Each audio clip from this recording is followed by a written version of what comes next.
Transmitting from the Mojave Wilderness in Joshua Tree, California, now is the time for Desert Oracle Radio, the voice of the desert.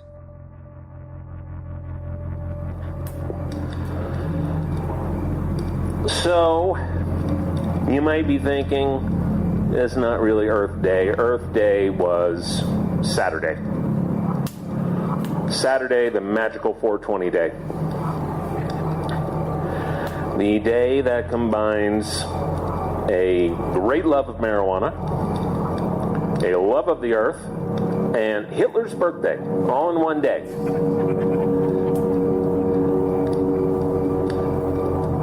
But, in reality, the first large Earth Day celebration, April 22nd, 1970, 49 years ago today,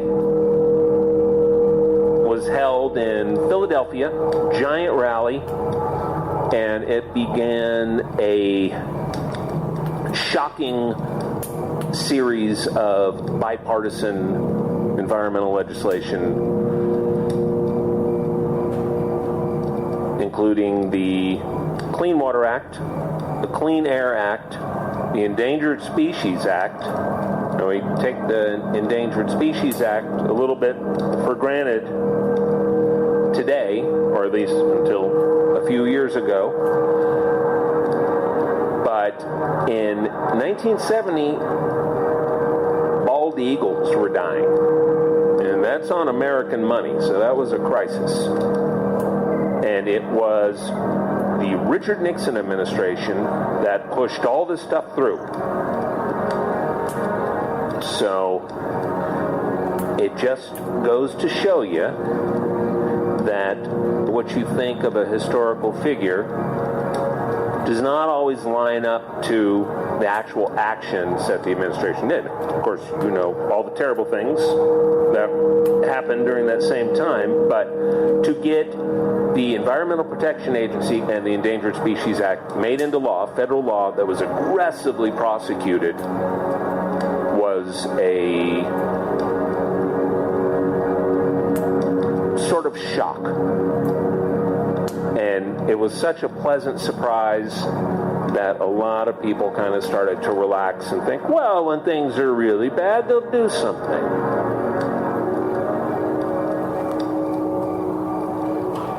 Next year will be the 50th anniversary of Earth Day, and I bet you the Ace isn't going to have me for that. You're probably going to get Kanye or something.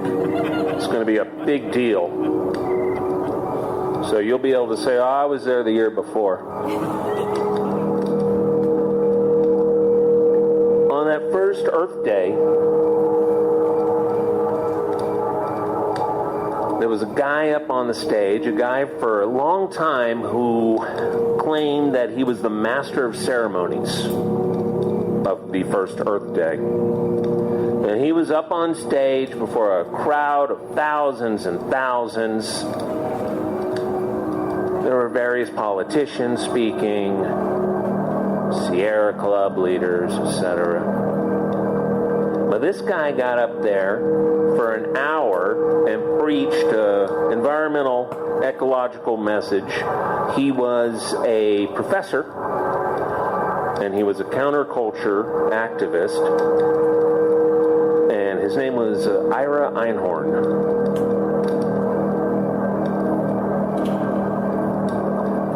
And he really wasn't known outside of that circle for a while. Until in 1977, when his live-in girlfriend, Holly Maddox, disappeared. She had actually moved to New York, came back to get her things, and was never seen again. The police questioned the well-known environmental activist Ira Einhorn, and he said, well, she just went down to the health food co-op to pick up some kale or whatever, and she never came back. It's a very violent city. I don't know what happened to her. And as he was white and a college professor, they let him off. Until 18 months later, 18 months later, the neighbor who lived underneath Ira Einhorn's apartment. Now, Ira called himself the unicorn. Because, you're right, Einhorn. One horn. The neighbor underneath Professor Unicorn's apartment reported something coming out of the ceiling. A thick brown liquid.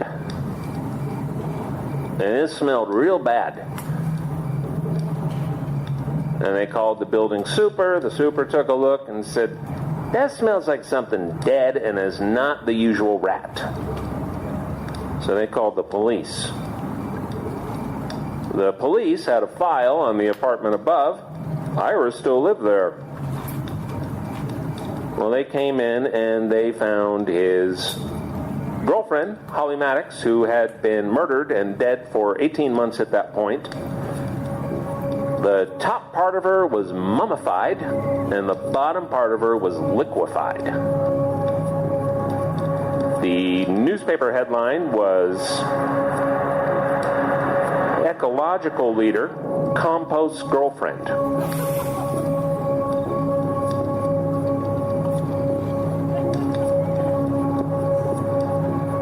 He was charged with murder, again being a apparently respected member of the community and having the money for bail. He jumped bail and went to Europe. He lived in various countries that did not have extradition treaties with the United States at the time. He was in Ireland for a while. The pressure got on to him. Eventually, he went to France. And finally, France turned him over to the United States, where he was convicted of murder and put in prison. He chose to defend himself.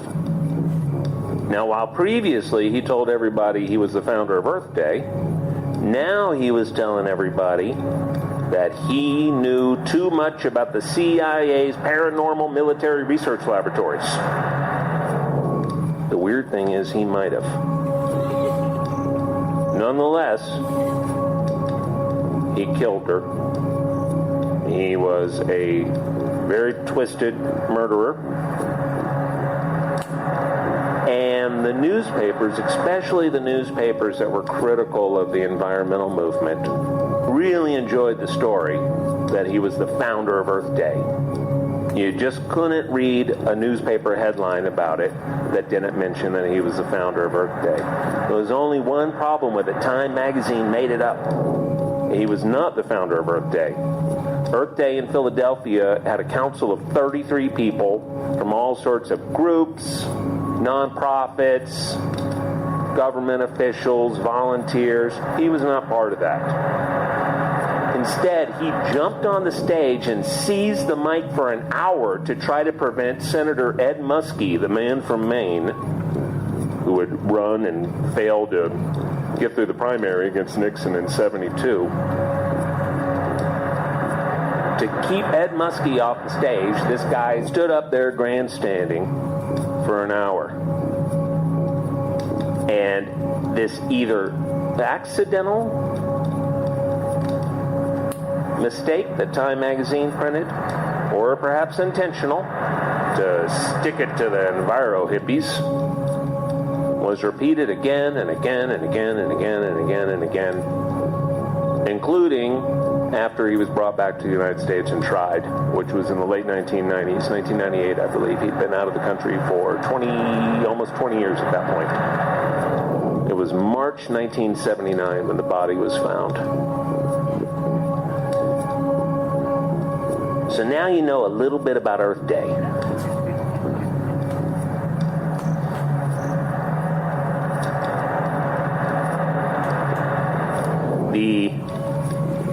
What's that? I can't hear you over. Oh, why did he kill her? He was a nutcase.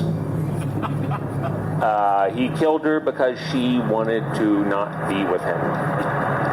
In fact, what he did is he lured her back to his apartment by saying if she didn't come and get her stuff, he was going to throw it all out on the street. So she came back to get her stuff, and he murdered her.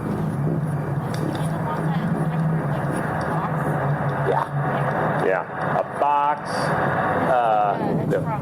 in a trunk, in a closet, wrapped in sleeping bags and blankets and Lysol and ice packs. And apparently never thought to move, or just thought he was too smart. You know, there's a certain kind of murderer who just thinks, I'm far too smart. This Philadelphia homicide detectives aren't going to get me. I invented Earth Day. So that was the unicorn who did not start Earth Day. Earth Day was actually started by the former Wisconsin senator and I believe governor Gaylord Nelson, who became an environmental activist after he left office. And it was a big success. There were rallies all over America. Eventually it spread across the globe, which is nice, you know, Earth Day. But it did start as a political and nonprofit response to what was just absolute horror.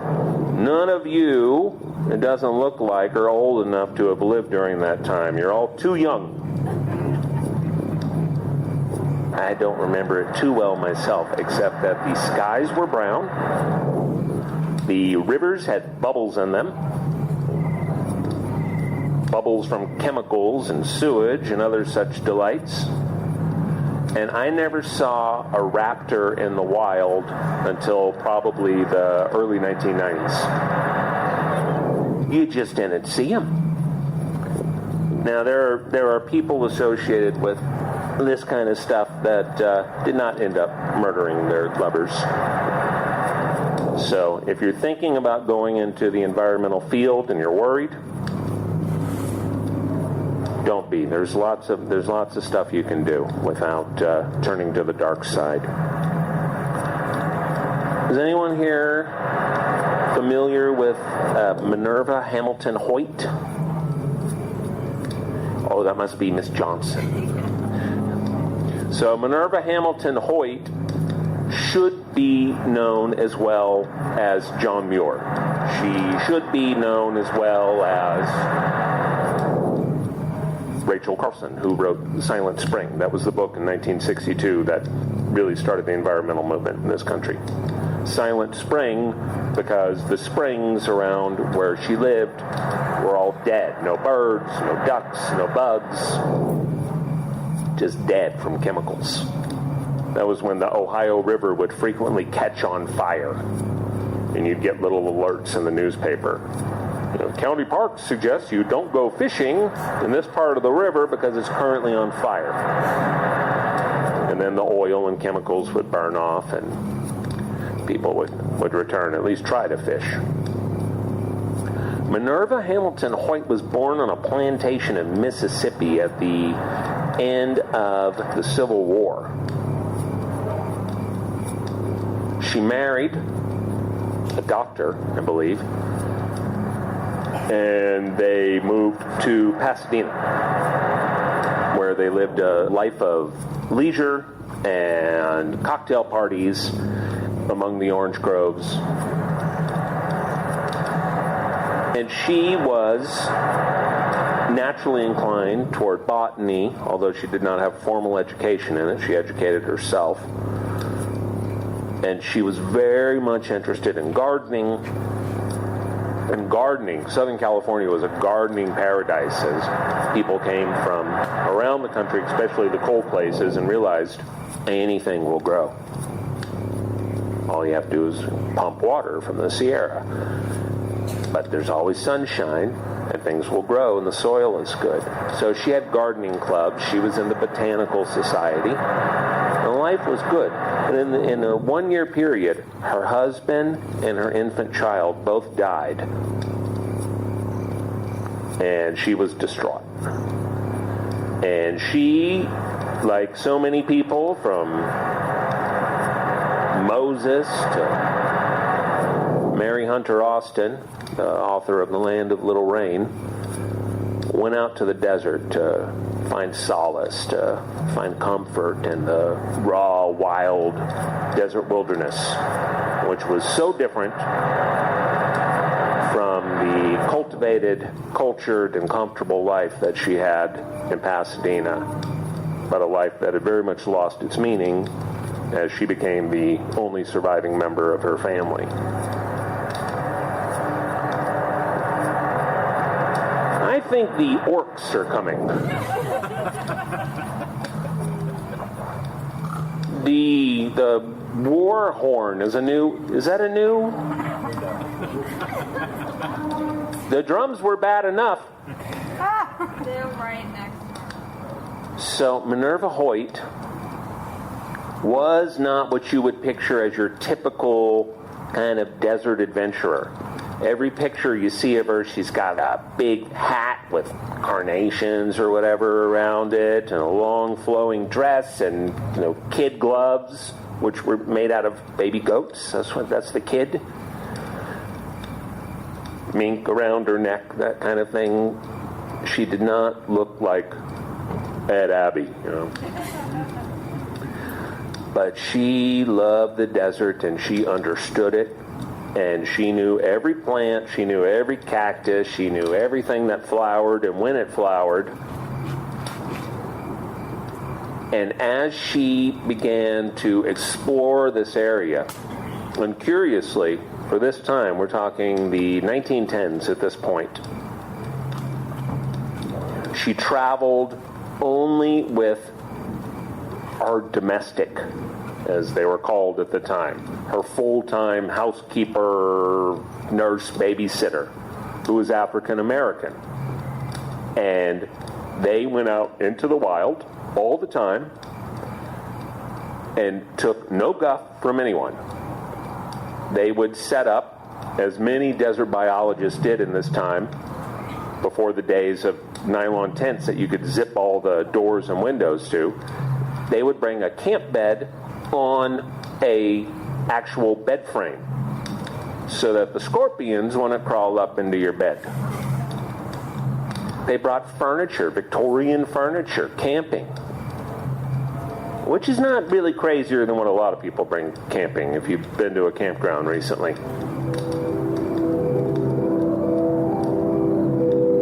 Minerva Hoyt started noticing, where the windmills are when you come into Palm Springs? That area used to be one of the most densely vegetated parts of the Colorado Desert. Now it's fed by Whitewater Creek coming down from San Gorgonio. It gets plenty of water. And she noticed that amateur gardeners and landscapers were driving out to that area. So when you get off the 62 from the 10 and go north, and they were digging up everything and taking it back to Los Angeles because anything would grow in Los Angeles. Barrel cactus, cholla, yuccas.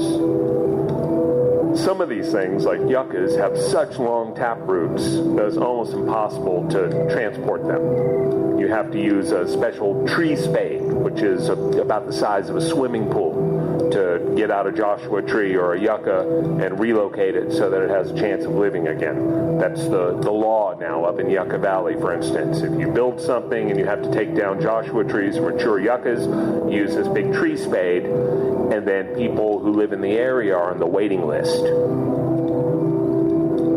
And they'll call you, as I got a call once years ago. Oh, we got a Joshua tree for you, because the end of my property had burned in a brush fire. And then somebody got my Joshua tree, and they're not quite sure what happened there. They're highly prized things because they take a long, long time to grow to the point where they make an impressive Joshua tree. So she was heartbroken to find this place that she loved so much. Anywhere where it was close to a road, people were just jumping out of their Model A's or whatever and loading them up with everything they could dig out. You drive that road today, there's still no barrel cactus. There's no yucca. There's nothing but creosote.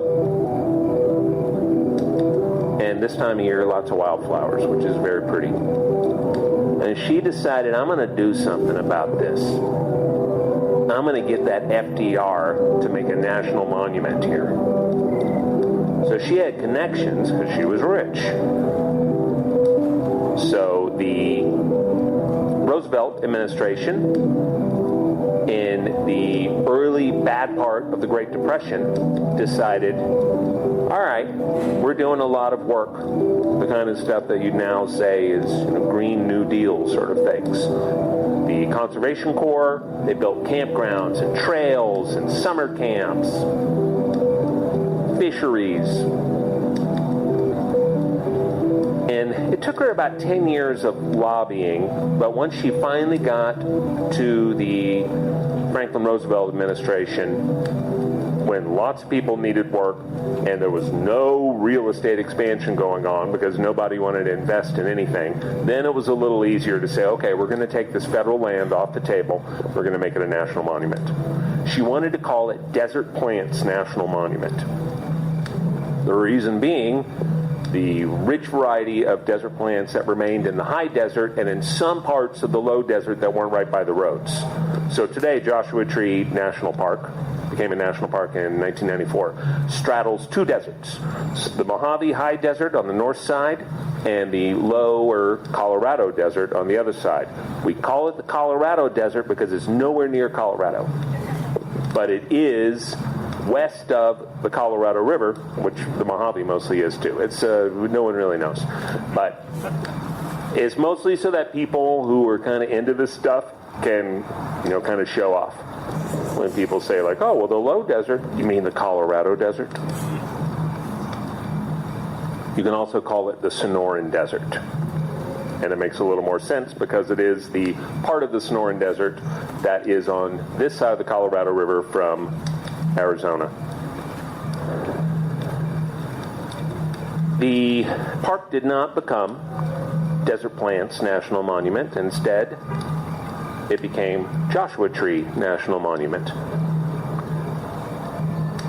Even though it does not have a really substantial forest of Joshua trees, even though the biggest Joshua tree forests are in what is now today Mojave National Preserve in the East Mojave, and an area south of the Arizona Strip up in northwestern Arizona, those are the densest Joshua tree forests. Some parts of Joshua Tree National Park have no Joshua trees at all. About half of it, actually. But the name stuck. It only took about 10 years for the conservatives in Congress to take away 1/3 of the national monument. Minerva Hoyt has sadly been nearly forgotten by the conservation movement. Joshua Tree was not her only feather in her large hat. She also was instrumental in the creation of Death Valley National Monument, now also a national park, Anza Borrego Desert State Park, one of the largest state parks in the entire country. She was also brought to Mexico by the President of Mexico, the United States, and was instrumental in setting up 3 large desert ecological preserves that have expanded since then and take up a good chunk of the western part of the Mexican state of Sonora. And in fact, she was named by the Mexican press the Apostle of the Cacti, which I thought was a very good name. And hopefully we will soon form a cult around Minerva Hoyt. I think Saint Minerva would be a good name. It's non-denominational, of course. And all you have to do is not climb up a Joshua tree like Miley Cyrus did.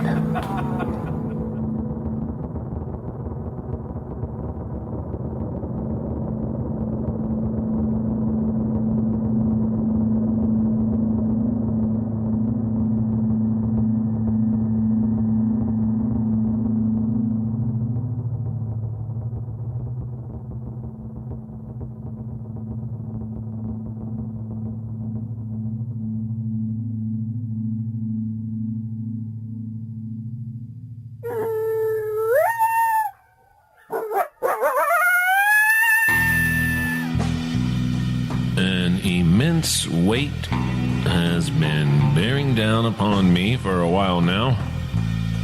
And thanks be to Saint Minerva that it's finally gone.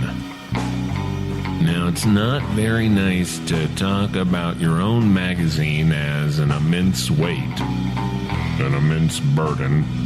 But boy, that was a hard one to get to the printers.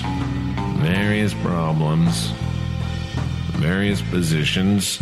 Now, this biologist straightened me out on the whole scorpion weed situation, and I'm sorry I cannot thank her by name because I cannot find the message. People use about 50 different messaging systems, Instagram and text messages and Signal and MySpace, and we used to have a pretty good system for text messaging.